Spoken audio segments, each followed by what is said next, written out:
Assalamualaikum warahmatullahi wabarakatuh. Innal hamdalillah nahmaduhu wa nasta'inuhu wa nastaghfiruh wa na'udzu billahi min shururi anfusina wa sayyiati a'malina. Man yahdihillahu fala mudilla lahu wa man yudlil fala hadiya lahu. Asyhadu an la ilaha illallah wahdahu la syarika lahu wa asyhadu anna Muhammadan 'abduhu wa rasuluh sallallahu alaihi wa ala alihi wa ashabihi wa man tabi'ahum bi ihsan ila yaumiddin. Amma ba'du. Allahumma 'allimna bima yanfa'una wanfa'na bima 'allamtana. Rabbi zidna 'ilma warzuqna fahma wa arina al-haqqa haqqan warzuqna ittiba'ahu wa arina al-batila batila warzuqna ijtinabah wa adkhilna bi rahmatika fi ibadika as-salihin innaka waliyyu dzalika wal qadiru 'alaihi.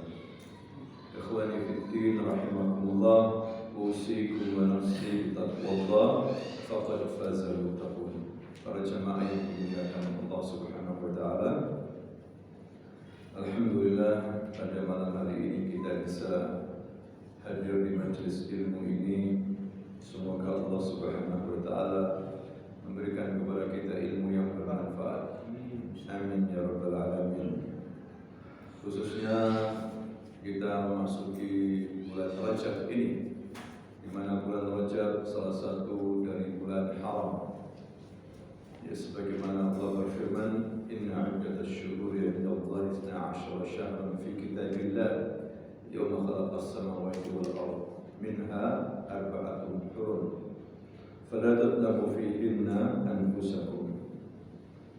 Sesungguhnya bulan-bulan di sisi Allah SWT itu ada 12 bulan, di mana di hari Allah SWT menciptakan langit dan bumi, dan di antara 12 bulan itu ada 4 dikatakan Ashhurul Hurum, bulan-bulan suci, ya, disebut istilah Al-Quran bulan-bulan haram, ya, karena bulan-bulan haram itu dilarang umat Islam untuk berperang kecuali apabila diserang oleh musuh, ya, dan dianjurkan untuk banyak beramal saleh, karena amalan saleh apabila dilakukan di bulan-bulan suci ini seperti Rajab sekarang ini, pahalanya dilipat gandakan oleh Allah Subhanahu wa taala. Sebagaimana orang yang berbuat dosa di bulan-bulan suci seperti ini, ya hukumannya berlipat ganda. Ya, maka jangan sampai kalian, kata Allah, menzalimi diri-diri kalian, masuk dalam perbuatan-perbuatan zalim, perbuatan-perbuatan maksiat dan dosa di bulan-bulan suci seperti sekarang ini. Intinya hadirin sekalian, kita disuruh mendekatkan diri kepada Allah di bulan Rajab ini, baik itu memperbanyak sholat, ya, sholat sunnah, puasa sunnah yang syar'i seperti puasa Senin dan Kamis, ya, puasa pertengahan bulan, banyak zikir, banyak membaca Quran secara umum, itu baik sekali dan pahalanya besar. Mengingat kita ini disuruh banyak berbekal, ya, sebelum kita mati, ya, sebelum kita meninggalkan dunia ini. Wa tazawwadu fa inna khairaz zadi taqwa. Berbekallah kalian, dan sebaik-baik bekal itu adalah takwa, yaitu banyak beramal saleh dan meninggalkan dosa-dosa semaksimal mungkin, hadirin sekalian. Dan kita diberikan oleh Allah bulan-bulan suci, ya, termasuk Rajab ini. Yang lainnya berurutan mulai Dzulqa'dah, Dzulhijjah, Muharram, Rajab. Ya, kemudian nanti setelah Rajab Sya'ban, persiapan Ramadan. Kemudian masuk bulan apa? Ramadan ini bulan-bulan banyak beramal saleh. Jadi ingatkan keluarga, ya, kita semuanya agar banyak beramal saleh, banyak beribadah, karena hidup ini harus banyak beribadah. Hadirin sekalian, memang banyak tersebar hadis-hadis dhaif, hadis-hadis palsu bahkan, ya, hukumnya hadis maudhu tentang puasa dan sholat secara khusus di bulan Rajab, seperti kemarin orang melaksanakan sebagian orang melaksanakan sholat raghaib ya di awal bulan Rajab, ya di hari Kamis atau Jumat, ya, yaitu 12 rakaat dikerjakan 6 kali. Ada bacaan surah Al-Qadar 3 kali, surah Al-Ikhlas 12 kali. Ya, ada doa-doa khusus, ya. Ini tidak ada dasarnya. Sholat juga hari Jumatnya puasa juga tidak ada dasarnya. Bahkan para ulama mengenai puasa-puasa dan keutamaan sholat zikir secara khusus di bulan Rajab ini hadisnya palsu. Ya. Tapi kita meyakini bahwa bulan Rajab ini bulan suci. Jadi amal-amalannya disunahkan saja, yang dasarnya kita lakukan seperti biasa.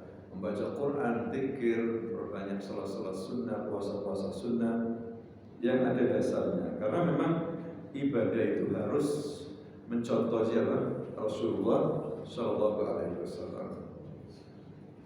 Kembali hadirin sekalian, pada malam hari ini kita akan membahas dan membaca kitab Al-Lu'lu' wal Marjan, kumpulan dari hadis riwayat Bukhari dan juga ada sebagian riwayat Muslim yang dikumpulkan oleh Syekh Muhammad Fuad Abdul Baqi. Semoga kita banyak mengambil faedah dan manfaat dari membaca sunnah-sunnah Nabi, hadis-hadis Nabi Muhammad Sallallahu Alaihi Wasallam. Kita memasuki halaman 216, ya, 216, yaitu tentang orang yang yakin sudah wudu kemudian ragu-ragu apakah berhadas, maka ia tetap harus melanjutkan sholat karena yakin telah suci. Jadi hadis Abdullah bin Zaid bin Asim Al-Ansari radhiyallahu anhu annahu syaka ila Rasulillah sallallahu alaihi wasallam ar-rajul alladhi yukhayyal ilayhi أنه يجد الشيء في الصلاة فقال لا ينفصل أو لا ينصرف حتى يسمع صوتا أو يجد ريحا. أخرجه البخاري. عبد الله bin Zaid bin Asim Al-Ansari meriwayatkan bahwa ada seseorang yang mengadu kepada Rasulullah SAW seakan-akan ia merasa keluar sesuatu, angin misalnya, kentut gitu ketika sholat. Maka beliau, yakni Nabi SAW bersabda, jangan pindah atau jangan pergi ke belakang hingga kamu mendengar suara atau mencium bau. Ya, terkadang ini hadirin sekalian, setan meniupkan di belakang kita itu sehingga kita merasa ada angin begitu, kayak kentut, ya. Padahal tidak. Nabi menegaskan jangan ragu selama kamu tidak mendengar suara dan tidak mencium bau. Ya, karena bisa jadi tipuan setan di pantat kita ini, sehingga orang dibuat ragu. Waduh, tidak enak saya butuh lagi. Akhirnya hari pertama nanti suatu hari dibuat bingung, ragu. Ya, harus yakin. Selama dia sudah wudu harus yakin. Al-yaqinu la yazulu bisyak. Katanya kaidah usul fikih, yakin itu tidak bisa dihilangkan dengan apa? Keraguan. Yakinnya wudu kok. Kecuali kalau yakinnya itu apa? Batal. Ya, memang ada suara dan bau. Ya sudah, yakinnya batal. Tidak bisa saya tetap wudu, tetap dalam keadaan wudu. Tidak bisa karena yakinnya apa? Batal. Kecuali kalau yakinnya itu dia sudah wudu, saya tadi wudu, sedangkan ini nggak terasa kok. Ada kayak angin-angin begitu, ya berarti tidak mendengar suara dan juga tidak bau. Laksanakan tetap sholat, jangan kamu ke belakang kamar nanti. Itu Nabi hadirin memutus rantai was-was syaitan. Kalau diikuti maka akan terus ragu, syak terus dia. Ya, disitulah setan masuk akhirnya. Kalau sudah syak terus begitu, tidak khusyuk dalam sholatnya. Nah itu kata Nabi, hadirin sekalian. Kemudian berikutnya kulit bangkai menjadi suci dengan disamak. Ini masuk bab lain. Ya. Tapi termasuk tohara juga. Ya tohara. Jadi tadi itu perhatian Nabi, hadirin sekalian, mengajarkan sahabatnya jangan sampai ragu kalau sudah berwudu, ya kecuali betul-betul ada suara dan juga ada bau. Berikutnya hadis Ibnu Abbas radhiyallahu anhuma qala wajada an-nabi sallallahu alaihi wasallam syatan mayyitatan ya u'titaha atau u'tiyatha maula limaymunah min as-sadaqah faqala an-nabi sallallahu alaihi wasallam halla intafa'tum bijildiha qalu innaha mayyitah ya Rasulullah qala innama haruma akluha akhrajahu al-Bukhari. Jadi Ibnu Abbas radhiyallahu anhu, maksudnya Abdullah di sini, Abdullah Ibnu Abbas sepupu Nabi, ya anak dari paman Nabi Abbas, berkata Nabi sallallahu alaihi wasallam melihat bangkai kambing yang dahulu diberikan kepada hamba saya milik Maimunah dari sedekah. Nabi melihat bangkai kambing. Maka Nabi bertanya, mengapa kalian tidak memanfaatkan kulitnya? Orang-orang menjawab, kambing itu sudah jadi bangkai ya Rasulullah. Maka beliau menjawab, yang diharamkan itu memakannya, tapi kulitnya disamak. Ya, disamak itu dihilangkan bekas-bekas daging, ya gaje, kulitnya bisa dimanfaatkan. Ya, misalnya untuk bekas air minum, untuk air minum pun bisa, walaupun itu bangkai, hadirin sekalian.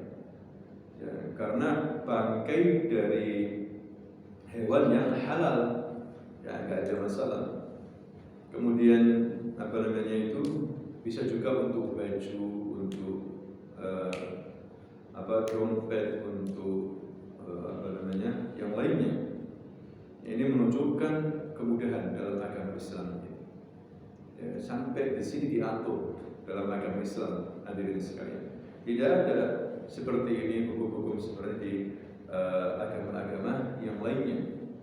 Ya, betul-betul jelas mana yang halal, mana yang haram. Ya. Kemudian berikutnya masalah tayammum. Ini tayammum ini penting sekali, khususnya kalau tidak ada air, kita berjalan di tempat yang susah air, ya, atau dalam keadaan sakit yang tidak boleh kena air. Bagaimana jalan keluarnya?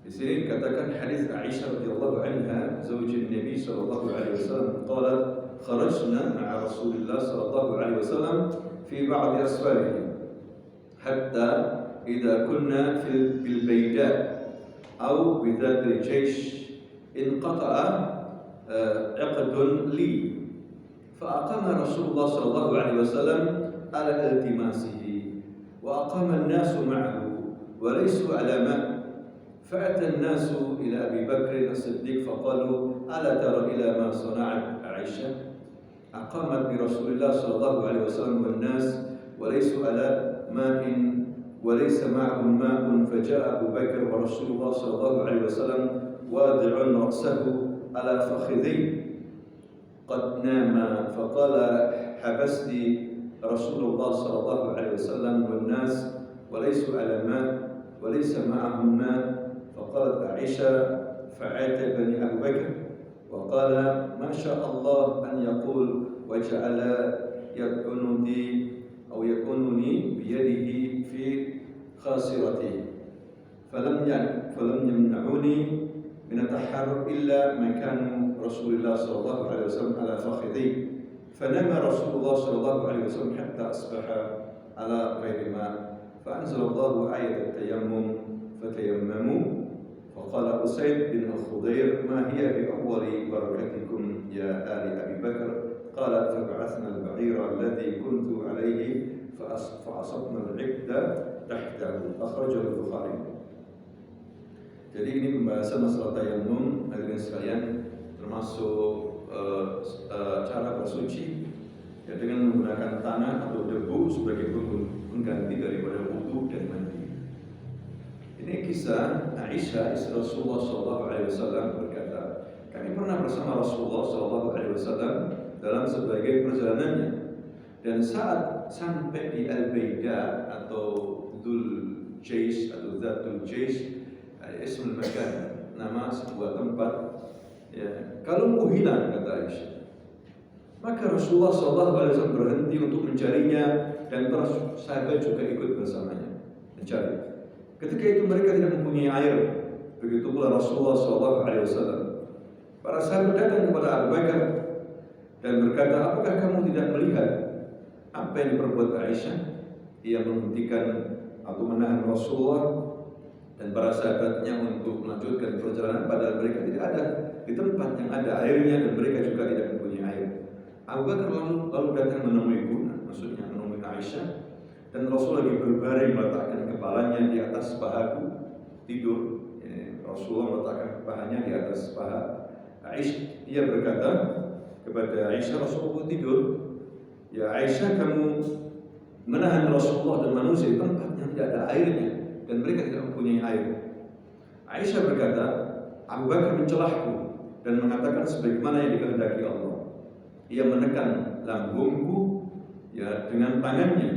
Tidak ada yang menghalangiku untuk bergerak kecuali keadaan Rasul berada di atas pahaku. Ini aku tidak bisa bergerak ya, karena Rasul lagi tidur di pahaku.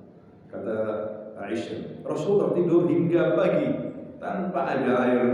Kemudian Allah Azza wa Jalla menurunkan ayat tayammum ya, maka mereka pun bertayamum.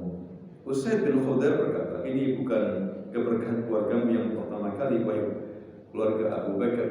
Jadi maksudnya bukan hanya ini kamu mendapatkan berkah ya, gara-gara putrimu ini justru turun ayat ya, bagaimana cara bersuci kalau tidak ada apa? Air. Ini merupakan keberkahan dari keluargamu ya Abu Bakar. Aisyah berkata, lalu kami membangunkan onta yang kami tunggangi, dan kalung tersebut ternyata ada di bawahnya. Ya nggak taunya diinjak sama apa? Onta. Ada di sekalian. Di sini riwayat Bukhari bab tayammum. Jadi yang bisa kita ambil pelajaran dari hadis ini, pertama Rasulullah SAW sangat peduli sama istrinya. Kehilangan kalung, dia sempat menghentikan perjalanannya untuk mencari apa? Kalung istrinya. Ya, padahal ini jaysh ini bisa jadi tentara. Ya, peduli sama istrinya. Kalungnya hilang. Ya, mungkin kalungnya itu kurang berharga atau biasa saja, tapi yang jelas Rasulullah begitu romantis, hadirin sekalian, begitu perhatian sama apa? Istrinya. Ya, hilang dicarikan semaksimal mungkin sampai kecapean Rasulullah dan tertidur di pangkuan Aisyah. Ya, tidur di pangkuan Aisyah, bayangkan. Ini keutamaan Aisyah istri Rasulullah SAW. Dan begitulah seorang suami bersama istri. Ya, mereka saling menyayangi sebagaimana Rasulullah dengan apa? Aisyah radhiyallahu anha. Ini juga hadirin sekalian menunjukkan Nabi selalu mengajak selalu istrinya, kadang dilutre ketika dalam perjalanan walaupun jihad, diajak istrinya. Ya, ini penting sekali, apalagi safar yang berhari-hari. Ya, apalagi zaman sekarang. Tidaklah seorang jangan bersafar sendiri, kecuali memang harus sendiri. Ya. Tapi kalau memang mengajak istri itu lebih baik, karena godaan orang bisa saja selingkuh. Ya. Ketika jauh dari orang istri, nggak yakin siapa yang bisa menahan hawa nafsunya. Siapa yang bisa menjamin ya, orang berlamaan tidak ada harim. Hadirin sekalian, siapa yang bisa menjamin? Ya, siapa yang berkata jujur terus bisa jadi berdusta. Ya, makanya hendaklah dia membawa istrinya, terutama apabila dia bersafar berhari-hari. Kita lihat bagaimana Rasulullah SAW selalu membawa apa? Istrinya. di lotre, karena istri Rasulullah lebih daripada 4 hadirin sekalian. Kadang membawa Ummu Salamah, sebagaimana Nabi pergi ke Hudaybiyah waktu umrah, membawa siapa? Ummu Salamah, membawa Aisyah dan membawa istri-istrinya yang lain. Maka ketika sampai pagi subuh, maksudnya tak ada air, maka disitulah turun ayat tayammum, ya, falam tajidu ma'an fatayammamu sa'idan thayyiban, jika kamu tidak mendapatkan air, fatayammamu, dengan sa'id. Sa'id itu debu atau apa saja menempel di muka bumi ini, ya, dari tanah, debu bisa, ya. Jadi bisa juga tembok-tembok, bisa juga di kursi, pokoknya yang ada di atas bumi. Ya, kalau ada debu lebih bagus lagi, langsung tanah. Hadirin sekalian, ya, sa'idan thayyiban, tapi debu yang baik, ya, bukan dari tempat sampah atau kena kotoran, debu yang baik, thayyiban, sa'idan thayyiban. Maka berkata Usaid bin Hudayr, ini bukan keberkahan keluargamu yang pertama ya Abu Bakar. Ya, sudah sering seperti ini, sampai turun masalah tayammum. Coba kalau Aisyah nggak kehilangan kalungnya. Jadi ada hikmahnya semuanya ini. Mungkin orang merasa marah, ya, gara-gara kalungnya Aisyah kemudian dihentikan jaish, yani tentara. Rasulullah berhenti gara-gara hanya untuk mencari kalungnya siapa? Aisyah. Ya, Nabi tidak ada masalah. Toh akhirnya ada hikmah di balik itu semuanya. Turun perintah untuk tayammum, waktu itu tidak ada air. Ditakdirkan oleh Allah mereka itu berhenti yang tempat tidak ada air. Mafin nahar. Tidak ada air, hadirin sekalian. Jadi kalau ke arah utara, ya, dari Saudi itu menuju Syam, memang jarang sungai. Yang ada itu apa? Sahrawi, apa itu? Padang pasir. Kecuali yang berbatasan ke selatan dengan Asia, itu banyak sungai, banyak lautan. Ya, tapi kalau ke arah Syam, ya, itu jarang sungai. Sahara, ya, Sahra, yaitu padang pasir, jarang ada air. Ya, di Arab itu memang jarang hujan dulu, mungkin setahun sekali, kadang setahun nggak turun hujan sama sekali. Ya, tapi luar biasa, justru dari situ muncul generasi yang terbaik. Hadirin sekalian, generasi terbaik, pemberani, ya, jika bakal khalifah yang memimpin dunia. Ya, padahal tidak ada air, tapi barokah dari Allah Subhanahu Wa Taala. Kita banyak air, masya Allah. Kita bersyukur kepada Allah. Air nggak kekurangan, bahkan berlebih-lebih. Tapi kita tidak boleh boros, khawatir nanti justru sama Allah stop air, kelabakan kita. Ya, seperti itu. Ini pelajaran hadirin sekalian, bagaimana Rasul berjalan sesuai dengan apa adanya. Kalau memang ada masalah, selesaikan dulu, tidak buru-buru. Ya, seperti itu.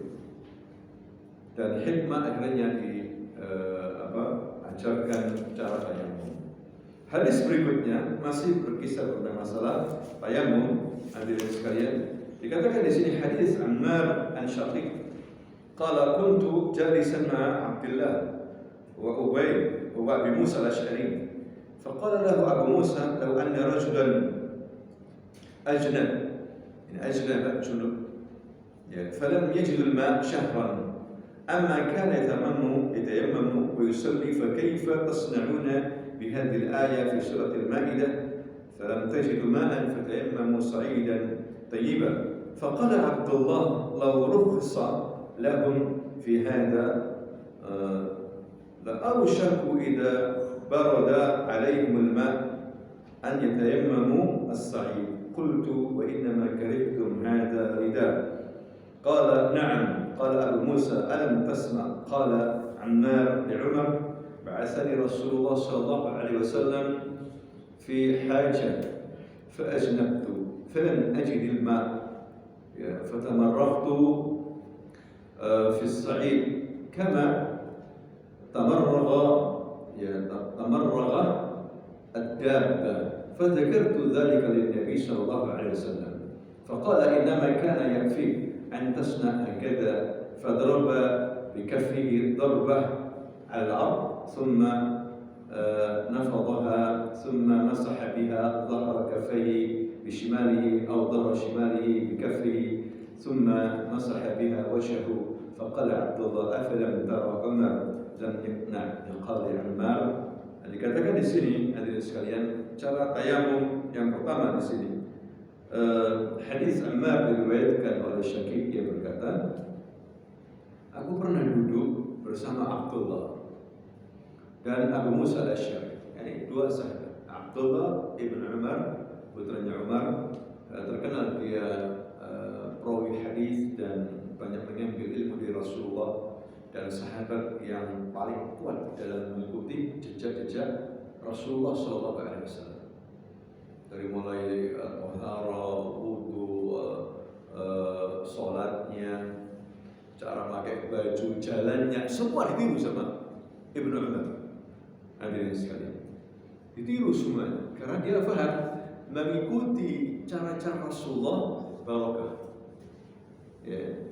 Hatta duduknya Rasul di mana ditiru sama Ibnu Umar ketika Rasulullah sudah wafat. Seharusnya kita seperti itu, banyak meniru Rasulullah SAW. Tentunya kita harus banyak belajar membaca sunnah-sunnahnya ini. Hadirin sekalian, bukan meniru yang bukan dari Rasulullah. Banyak orang mengaku Muslim, tapi banyak mengambil amalan-amalan yang bukan dari Rasulullah. Hadirin sekalian, pokoknya kebiasaan masyarakat dari dulu ya seperti ya sudah kita ikuti. Dia tidak peduli ini bukan dari Rasulullah, ini tidak ada dasarnya, nggak peduli. Pokoknya yang sudah itu ya sudah kita ikuti. Ya, tidak seperti itu cara beragama. Hadirin sekalian, mari kita lihat bagaimana Ibnu Umar. Di sini ada Ibnu Umar, ada Abu Musa al-Asy'ari, seorang sahabat juga dari Asy'ariyin dari Yaman. Ya, Abu Musa al-Asy'ari terkenal bacaannya yang bagus ya ketika membaca Al-Quran. Abu Musa berkata kepadanya, seandainya ada seorang mengalami junub dan tidak mendapatkan air selama 1 bulan, apakah dia bertayamum dan sholat? Dan bagaimana pendapatmu dengan ayat ini di dalam surah Al-Maidah ayat 6 itu? Ya, lalu kamu tidak memperoleh air, maka bertayamumlah dengan tanah yang baik bersih. Abdullah menjawab, seandainya mereka diberi keringanan dalam masalah ini, bisa jadi nantinya bila ada seorang dari mereka yang kedinginan, dia akan bertayamum. Ya, Syakib bertanya, apakah kalian tidak suka masalah ini karena faktor itu? Ia menjawab iya. Kemudian Abu Musa berkata, tidakkah kamu mendengar ucapan Ammar kepada Umar? Ya, waktu itu Rasulullah SAW mengutusku dalam suatu urusan, lalu aku junub dan tidak mendapatkan air, maka aku berguling-guling di atas tanah seperti hewan. Ammar bin Yasir, ya, Ammar bin Yasir junub, maka mau mandi gak ada air, maka dia berguling-guling di atas tanah seperti apa? Hewan. Tayamum. Ya, dia beri tayamum, belum diajarkan sama Rasulullah. Kemudian aku ceritakan hal tersebut kepada Nabi, lalu beliau bersabda, sebenarnya kamu cukup melakukan begini, maksudnya gak usah berguling-guling. Nabi kemudian memukulkan telapak tangannya ke permukaan tanah begini, ya, dan mengibaskannya. Nanti dalam hadis yang lain ditiup bisa. Ya, lalu dia mengusap punggung telapak tangan kanannya, diusap begini, dan telapak tangan kirinya, punggung itu, seperti itu. Atau punggung telapak kirinya dengan telapak tangan kanannya. Kemudian beliau mengusap wajahnya. Ya, Abdullah berkata, apakah kamu tidak melihat bahwa Umar tidak puas dengan perkataan Ammar? Nah, inilah hadirin sekalian contoh. Ya, cuma di sininya didahulukan apa? Tangannya. Ya, tangan kanan, kemudian tangan apa? Kiri, baru kemudian apa? Wajah. Seperti itu. Tapi nanti ada hadis, ya. Tapi pendapat yang kuat begitu, seharusnya wajah dulu, baru kemudian apa? Tangan kanan, kemudian tangan apa? Kiri. Pas itu saja sebetulnya tayamum. Tidak usah sampai siku, tidak usah. Pas ini, di sini. Ya karena ini simbolis saja sebetulnya. Ya, dan itu aturan dari Allah supaya tinggal kita ikuti. Tidak usah berlebihan. Ya, 3 kali begitu. Tidak usah berlebihan. Cuma sekali saja. Dan itu yang diajarkan oleh Nabi. Dan memukul tanah cuma sekali. Darbat, bukan darbatain atau salasa darabat. Darba ya begini. Ya, dikibaskan begini atau apa ditiup. Tapi jangan lupa baca habis bismillah sebagaimana wudu. Begitu juga setelah tayamum baca doa wudu. Hadirin sekalian. Nah, ini hadis berikutnya, hadis Ammar bin Yasir. Nah, seorang sahabat Nabi yang kedua orang tuanya dibantai sama orang Quraisy. Ya, Yasir siapa? Istrinya bernama Sumayyah dibantai sama orang Quraisy. Sedangkan Ammar lolos, ya, dimaafkan sama orang Quraisy, tapi juga disiksa. Hadis Ammar, ja'a rajul ila Umar ibn Khattab, faqala inni ajnabtu falam usib al-ma'. Faqala Ammar bin Yasir ila Umar ibn Khattab, amma tadhkuru anna kunna fi safar ana wa anta, fa amma anta falam tusalli.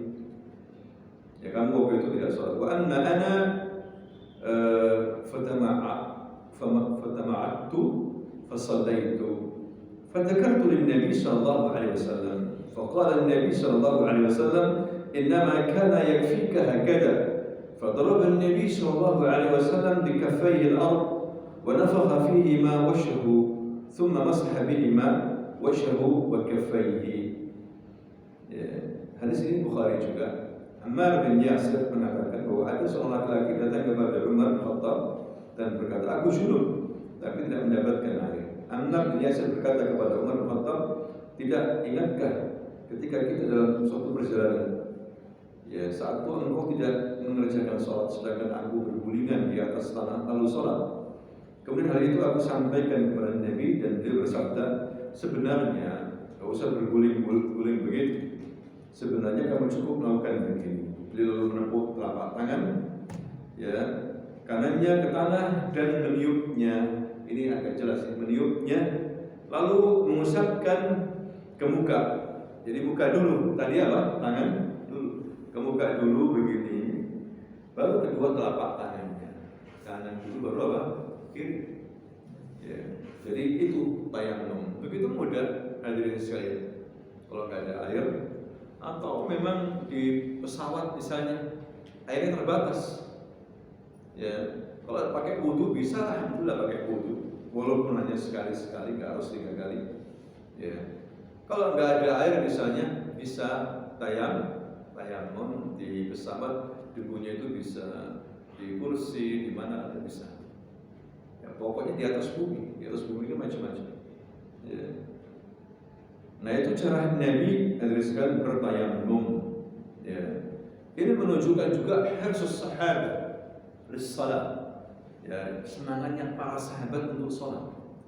Walaupun harus berguling-guling, pokoknya dia harus apa? Thaharah. Demi untuk salat. Ya, tapi Nabi kemudian menjelaskan, tayamum itu bukan seperti itu, harus berguling-guling. Ya, simpel saja. Ya, baca bismillah, pukulkan bisa 1, bisa 2, bisa 1. Kalau di sini 1 tangan kanannya ditiup, kemudian apa? Diusapkan begini ke muka, kemudian tangan kanan, kemudian tangan apa? Kiri, selesai. Bisa ya, paham ya? Mudah untuk kita tayamum. Tadi rukhsah, keringanan dari Allah Subhanahu wa taala bagi hamba-hambanya. Ya, kalau tidak ada air. Kemudian hadis berikutnya, hadis Abi Juhaym Al-Ansari an Umair Maula Ibn Abbas qala akbartu ana wa Abdullah ibn Yasar Maula Maimunah زوج النبي صلى الله عليه وسلم حتى دخلنا على أبي جحيم ابن حارث ابن سماه الأنصاري فقال أبو جحيم أقبل النبي صلى الله عليه وسلم من نحو بئر جمل فلقيه رجل فسلم فلم يرد عليه صلى الله عليه وسلم حتى أقبل على الجدار فمسح بوجهه ويديه ثم رد عليه السلام. أخرجه البخاري. Hadis Abi Juhaym Al-Ansari, Umair mantan budak Ibnu Abbas berkata, aku dan Abdullah bin Yasar, yakni mantan budak Maimunah ini istri Nabi, berangkat pergi hingga ketika kami sampai kepada Abu Juhaym Ibnu Haris bin As-Sunnah Al-Ansari. Abu Juhaym berkata, Nabi SAW kembali dari Bi'r Jamal, nama sebuah tempat, ya, Bi'r Jamal, kembali dari Jamal. Lalu ada seorang laki-laki menemui beliau selain memberikan salam. Namun beliau tidak membalasnya, ya, karena Nabi berada di tempat, ya, mungkin mandi atau buang hajat begitu. Ada yang berikan salam, Nabi tidak menjawabnya. Ya, kemudian,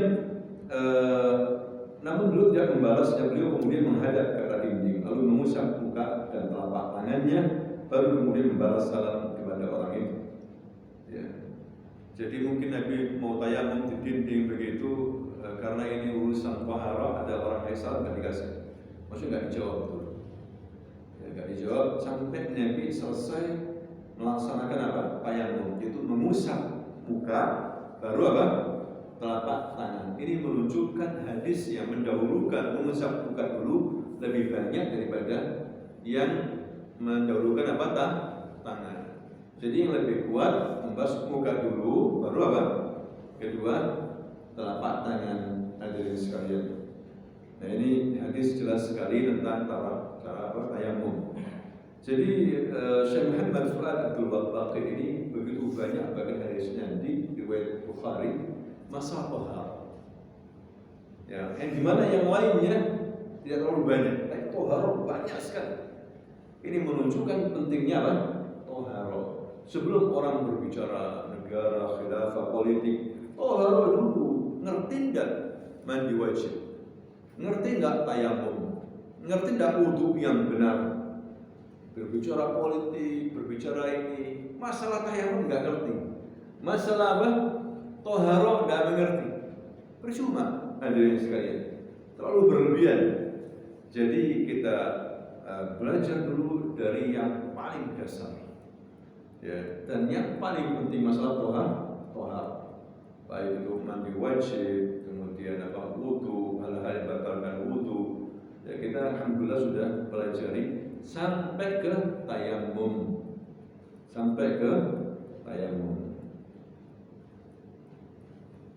Ya, ada pertanyaan?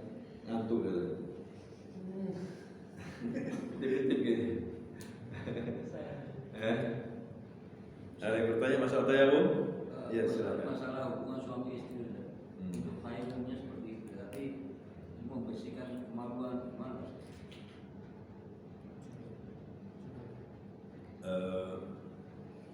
Kita kemarin membahas ini, beberapa pertemuan membahas ini. Di antaranya adalah Nabi memerintahkan untuk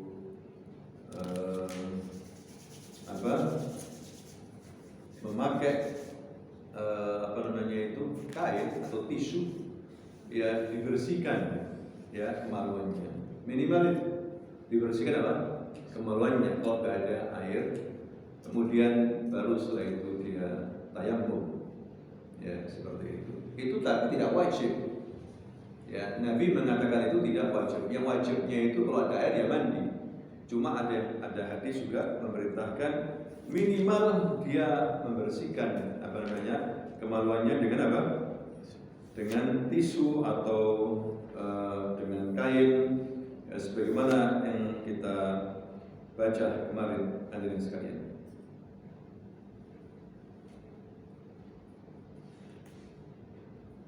Ya, kemudian ya sudah, kalau nggak ada air tayamum cukup itu. Ya, walaupun dirasa belum bersih, masih ada mani misalnya atau apa, nggak ada masalah. Itu darurat namanya. Tayamum itu apa? Darurat. Ya. Setelah itu ketemu air gimana? Apa diulang? Kalau dia sudah sholat, nggak usah diulang. untuk sholat. Tapi kalau ada air, ya batal tayamumnya. Maka dia harus berwudu dengan air, baru kemudian sholat. Pokoknya ada air, maka dianggap batal itu apa? Tayamum. Tapi kalau sudah sholat, ya nggak usah diulangi. Itu pendapat yang kuat insya Allah. Nah, ini sunnah bagi perempuan mengusap tempat darah. Ya, tempat apa? Darah kemaluannya. Ya, setelah cuci dengan kain atau dengan diperciki minyak wangi seperti itu. Ya, kemudian baru apa? Tayamum sebagaimana kalau ada air, ya mandi dan juga itu kemudian diusap kasih minyak wangi, maka itu lebih baik. Tapi ini sunnah, bukan apa? Wajib. Kalau dilakukan itu maka lebih baik. Begitu juga laki-laki. Hadirin sekalian, dikasih apa? Minyak wangi mis. Ya, kalau nggak ada wangi mis, ya yang ada sekarang ini. Yang penting baunya itu wangi. Paham ya? Terkadang menimbulkan bau yang khas. Ketika bersama orang-orang, akhirnya orang tahu, wah ini baru apa? Baru jihad ini. Baru apa sih? Jihad seperti itu. Ya, Nabi berikan solusi yang bijak dalam masalah ini. Kemudian berikutnya, orang Muslim tidak najis.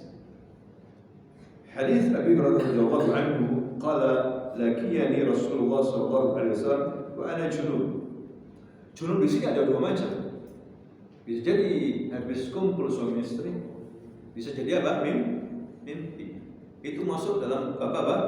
Junub. Jadi junub ini bisa mimpi basah, bisa juga apa? Berhubungan suami istri. Ya.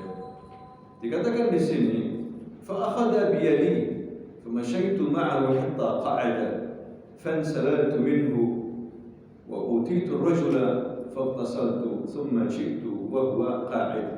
فقال أين كنت يا أبا هر؟ فقلت له فقال سبحان الله يا أبا هر إن المؤمن لا ينجس أخرجه البخاري. Abu Hurairah radhiyallahu anhu berkata, Rasulullah sallallahu alaihi wasallam berjumpa denganku, katanya Abu Hurairah, ketika aku dalam keadaan junub.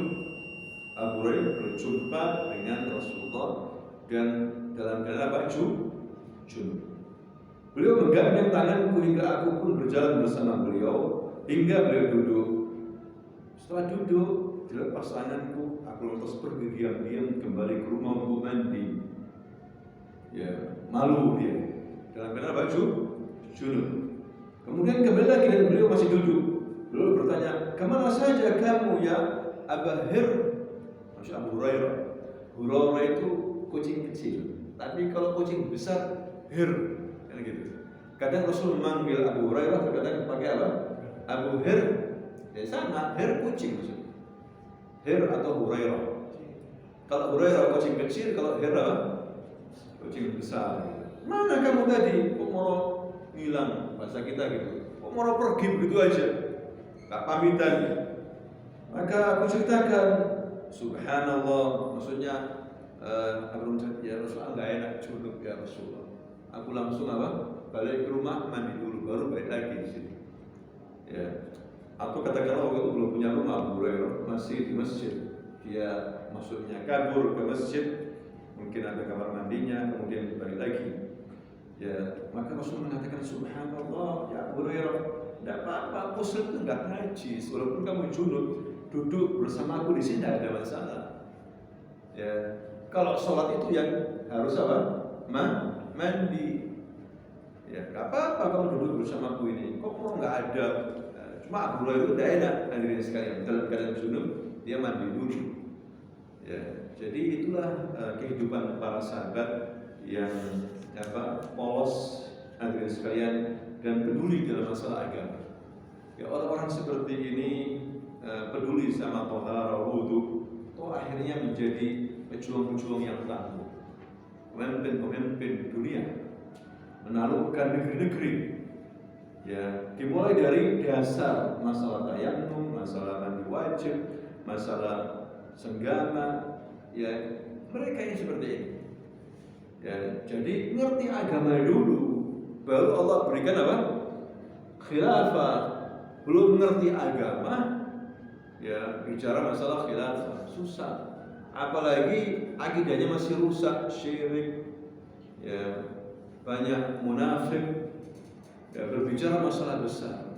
Maka hendaklah kita bersihkan dulu hati kita, cara sholat kita, cara taharah kita, hadirin sekalian, baru Anda berbicara yang lebih besar lagi.